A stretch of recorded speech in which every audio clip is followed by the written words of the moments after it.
டேய் உங்களுக்குலாம் புரிய மாட்டேன்றா.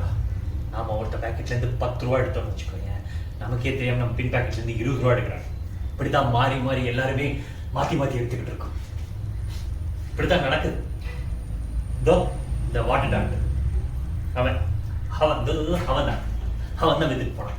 ஒரு வாட்டி வாங்கி மாட்டுமாப்ல எந்த பிரச்சனையும் வராது அப்படின்னா வாரம் வாரம் பிரச்சனை பண்ணும். இவன் இந்த டேபிள்ல வித்தான். மேல் வீட்டுல இருக்குது, கீழ் வீட்டுல இருக்குது, பக்கத்து வீட்டுல இருக்குது, ஏத்த வீட்டுல இருக்குன்னு வித்தான். என் வீட்டுல எதுக்கு இருக்குன்னு எனக்கு இப்போ வரைக்கும் தெரியல. இப்படிதான் இந்த மாதிரி போயஸ் கார்டன்லயோ இல்ல போட் ஹவுஸ்லயோ போய் வித்துற முடியுமாடா அவங்களால? முடியாதுல்ல. ஏழைங்க நாம தான் இழிச்சா வாங்க.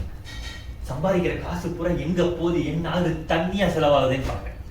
என்னன்னு பார்த்தா 10,000 ரூபாவா ஒருத்தன் திருடல, 100 ரூபாவா 100 பேர் திருடுறான். இருக்கிற காசெல்லாம் போகுது. நாமெல்லாம் கூலிப்படைங்கிறதுனால இதெல்லாம் போய் சொல்லி வித்துக்கிட்டு இருக்கோம். எங்க மனசாட்சி தொட்டு சொல்லுங்க, எல்லாம் சொல்லுங்க நான் பார்க்கலாம். ஒரு பொய்ய சொல்லாம ஒரு ப்ராடக்டை வித்துருப்போம்னு சொல்லி. இல்ல நம்ம ப்ராடக்டை விற்கல, பொருளை விற்கல, பொய்ய வித்துட்டு இருக்கோம். அது நமக்கு நம்மளே வித்துக்கிட்டு இருக்கோம், நம்மகிட்டே வித்துக்கிட்டு இருக்கோம், நம்மளே ஏமாத்திட்டு இருக்கோம். போங்கடா.